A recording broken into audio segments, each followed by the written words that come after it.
Olá, seja muito bem-vindo, seja muito bem-vinda ao Macro Review, o podcast de economia do C6 Bank. Eu sou a Nayara Fraga, do time de conteúdo, e no programa de hoje a gente fala de juros. Você deve ter visto que nos últimos dias, bancos centrais de diferentes partes do mundo, incluindo o Brasil, anunciaram suas decisões sobre a taxa básica de juros. Decisões que, claro, geram um impacto relevante na economia.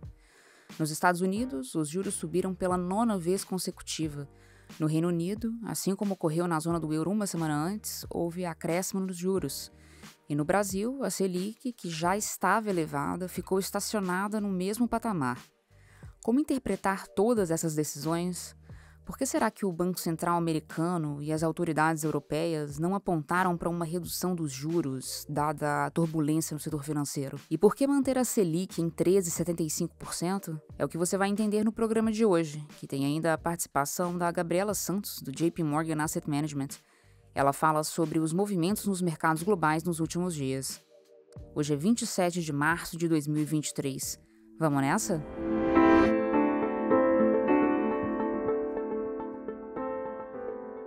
Com a decisão do Copom de manter a Selic em 13,75%, veio à tona nos últimos dias o debate sobre a dose do remédio que o Brasil tem usado para combater a inflação. Estaria a taxa básica de juros do Brasil alta demais? Os juros brasileiros estão mesmo em nível excessivo? Para responder a essas perguntas, vamos lembrar antes que, num regime de metas de inflação, a autoridade monetária tem a missão de garantir a convergência da inflação para a meta. E esse é o mandato do Banco Central. E no Brasil, cabe ao Banco Central executar as orientações do Conselho Monetário Nacional, que é um órgão composto por ministro da Fazenda, ministro do Planejamento e presidente do BC. Esse grupo define a meta e a autoridade monetária vai e trabalha para cumpri-la. O desafio hoje tem sido justamente cumprir a meta, algo que não aconteceu nos últimos 2 anos e que também não deve acontecer em 2023. Para evitar que isso se repita em 2024, o Banco Central indica que é necessário manter a taxa Selic estável em 13,75 por um longo tempo. É nesse cenário que a inflação cairia para 3% no fim de 2024, que é a meta. Em outras palavras, isso significa dizer que um corte de juros poderia, nos cálculos do Banco Central, pôr em risco o cumprimento da meta em 2024. Apesar desse recado claro do Banco Central, os agentes econômicos parecem céticos em relação ao alcance da meta no ano que vem. O Boletim Focus, que reúne as estimativas de mais de 100 instituições financeiras, mostra que o mercado projeta IPCA de 5,9% para 2023, sendo que a meta é 3,25%, e IPCA de 4,1% para 2024, ante a meta que é de 3%, como eu já comentei. Mais do que isso, o mercado não espera nem que o Banco Central vá manter a taxa de juros estável por muito tempo. No mesmo Boletim Focus, de 27 de março, as projeções para a taxa Selic estão em 12,75% para o fim de 2023 e 10% para o fim de 2024. Soa estranho, né? Porque os agentes acham que a autoridade monetária vai cortar os juros, em vez de deixar estável em 13,75%, como o próprio BC está falando? E por que os agentes acham que o BC vai deixar de perseguir a meta de 3%? Na nossa visão, os agentes econômicos parecem não acreditar que a trajetória de juros sinalizada pelo BC seja sustentável. O que eu estou querendo dizer com isso? Eu estou falando dos impactos que os juros nesse nível podem provocar. O patamar de 13,75 é elevado e impõe custos significativos à economia. Primeiro, porque reduz o crescimento da atividade econômica. Segundo, porque aumenta os gastos do governo com a dívida pública. É difícil e custoso manter os juros altos por tanto tempo. A questão é como fazer para baixar os juros sem prejudicar o equilíbrio macroeconômico. Na nossa visão, 2 passos seriam necessários para baixar os juros sem trazer danos à economia. O primeiro seria a elevação da meta de inflação por um período transitório. A elevação da meta por um período restrito seria útil para dar tempo de a economia se recuperar dos choques inflacionários causados aí por pandemia, guerra na Ucrânia, Covid na China. Esse ganho de tempo permitiria à autoridade monetária buscar os 3% aos poucos, de forma suave, gradual. Os Estados Unidos e a Europa, por exemplo, estão promovendo o aperto monetário atual com vistas a alcançar a meta só em 2025, e não antes disso. Trazer a inflação para a meta gradualmente também poderia reduzir o risco de rompimentos sucessivos de uma meta de inflação que pode ser ambiciosa demais. Um fato que, aliás, pode contribuir para a perda de credibilidade da autoridade monetária. A segunda condição para baixar os juros sem prejudicar a economia, na nossa avaliação, seria um ajuste fiscal forte e crível, principalmente para controlar os gastos públicos. Esse movimento traria uma mensagem de que o país busca a sustentabilidade da dívida pública no longo prazo. A consequência seria a redução do risco fiscal, a atração de dólares para a nossa economia, a valorização do real e, portanto, uma queda mais rápida da inflação. Fora isso, um bom ajuste fiscal permitiria uma redução da taxa de juros não apenas no curto prazo, mas de forma permanente. Agora, mudando para um outro ângulo da nossa análise, mas falando ainda sobre Selic, outra reflexão que ganhou força nos últimos dias foi a comparação dos juros do Brasil com os juros dos outros países. O juro real do Brasil é hoje o mais alto do mundo, como você deve ter ouvido por aí. Juro real, só para relembrar o conceito, é aquele que pega o valor nominal da Selic, que é 13,75, e subtrai desses 13,75 a inflação esperada para os próximos 12 meses, que é de 5,5%, segundo o Focus. Ou seja, o juro real do Brasil está próximo de 8%. Precisa mesmo disso tudo? Quem vai analisar isso com a gente é a Cláudia Moreno, economista responsável pela cobertura de Brasil aqui no C6 Bank.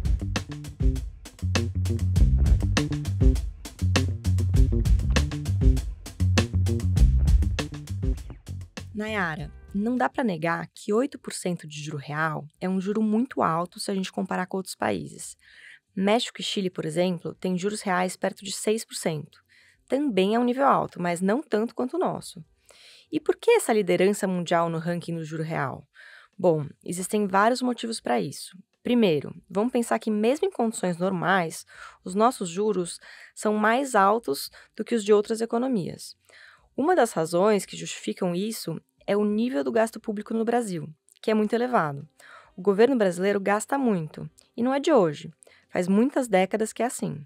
Gastos públicos excessivos pedem juros mais altos porque, entre outras coisas, eles geram uma incerteza quanto à capacidade do governo de manter o equilíbrio das contas públicas.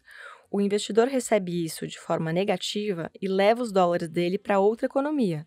Ou, se for para ficar, exige um retorno maior, ou seja, juros maiores, para compensar o risco do investimento. Um segundo motivo que explica a Selic estar onde está é a inércia inflacionária, que faz os preços de hoje serem remarcados de acordo com a inflação passada. É uma dinâmica típica da economia brasileira que pode ser facilmente percebida no setor de serviços.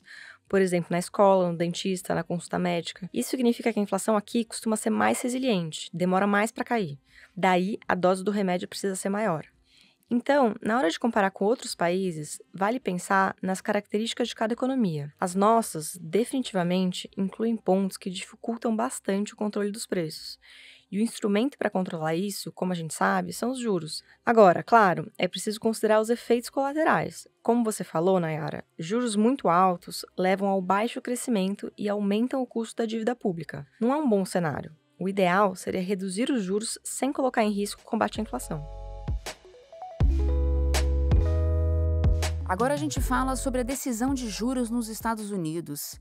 Apesar da turbulência no segmento financeiro, que a gente comentou no episódio passado, o Fed, o Banco Central Americano, optou por um acréscimo de 0,25 ponto percentual na taxa de juros americana, em linha com o esperado. Agora, a taxa está no intervalo entre 4,75% e 5%, o que é o nível mais alto desde 2008. No comunicado em que anunciou a decisão, o Fed indicou que uma nova alta nos juros pode ser apropriada.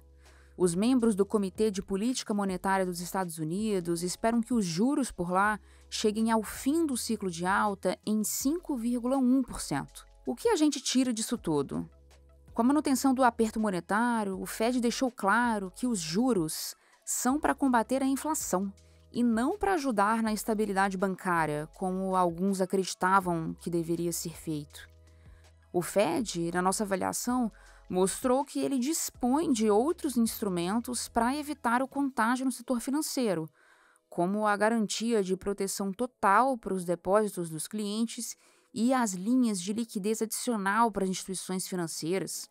É válido observar ainda que o Fed reconhece que os problemas no segmento bancário devem afetar a atividade econômica nos Estados Unidos. E esse, aliás, seria um dos pontos que confirmam a não necessidade de um aperto monetário maior. Quem vai falar sobre isso ainda nesse episódio é a Gabriela Santos, a estrategista de mercados globais que participa aqui do Macro Review uma vez a cada quinzena.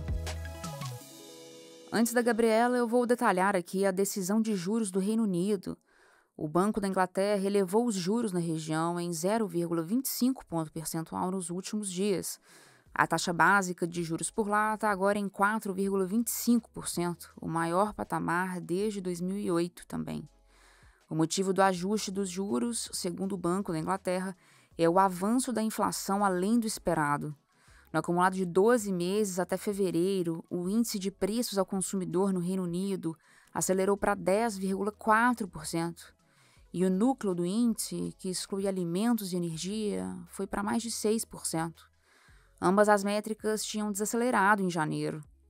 O Reino Unido vive uma situação semelhante à dos Estados Unidos, com preços elevados e mercado de trabalho aquecido. Para trazer a inflação para a meta, que é de 2%, o Banco Central da Inglaterra reforçou que novos aumentos de juros podem ser necessários. Aproveitando, para você que quer entender melhor a situação econômica dos britânicos, eu recomendo fortemente que ouça o nosso episódio 46. Lá, a gente explicou por que a economia do Reino Unido está hoje na pior situação entre os membros do G7, o grupo das 7 economias mais avançadas do mundo. Para saber mais, é só buscar na lista de episódios do Macro Review o programa de número 46. Partindo para a análise de mercados globais, nas últimas semanas os holofotes se voltaram para os juros americanos, como a gente sabe. Diante dessa turbulência no setor financeiro americano, analistas passaram a prever um corte maior nos juros em 2023. Quem comenta o assunto é a Gabriela Santos, estrategista do JP Morgan Asset Management. Direto de Nova York, ela fala também sobre o desempenho positivo das ações de bancos europeus nos últimos dias. Semana passada tivemos várias ações dos bancos centrais globais subindo juros na briga contínua com a inflação elevada. Realmente, o foco estava no Banco Central americano depois do stress nos bancos regionais dos Estados Unidos. O presidente do Federal Reserve, Chair Powell, citou a inflação elevada, o mercado de trabalho apertado e a resiliência do setor bancário como razões para aumentar os juros outra vez. Porém, ele mencionou também que não esperam subir juros muito mais, porque esperam que o aperto nas condições de crédito vindo dos bancos regionais seja uma outra fonte de desacelerar a inflação daqui para frente. Os mercados sempre olham para frente e já começaram a precificar o primeiro corte de juros em junho, seguido de vários cortes de juros, agora precificando 100 pontos base de cortes até o final do ano.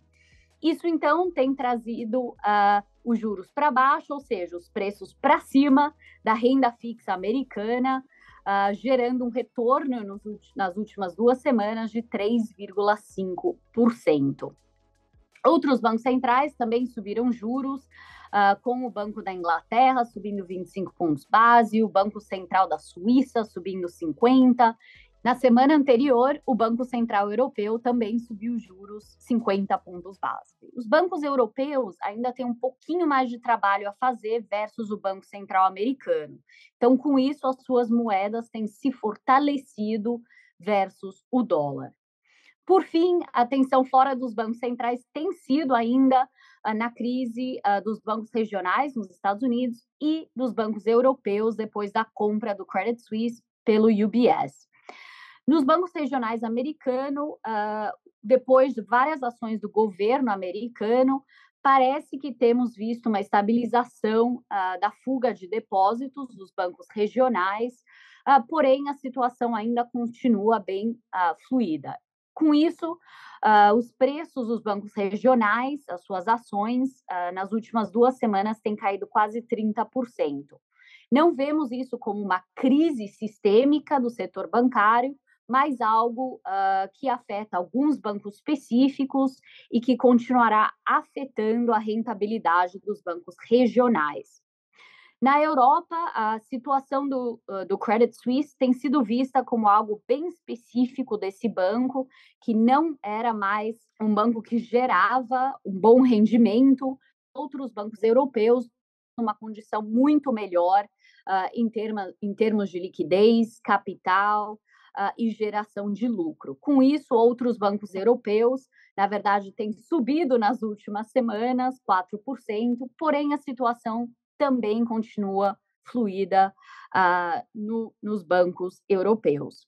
Só para lembrar que mesmo quando as notícias estão ainda complicadas sobre bancos, a importância é focar no que a gente investe, mas não em sair do mercado completamente. Nas últimas 2 semanas, os mercados acionários globais, na verdade, estão positivos, mas, claro, com diferenciação abaixo da superfície.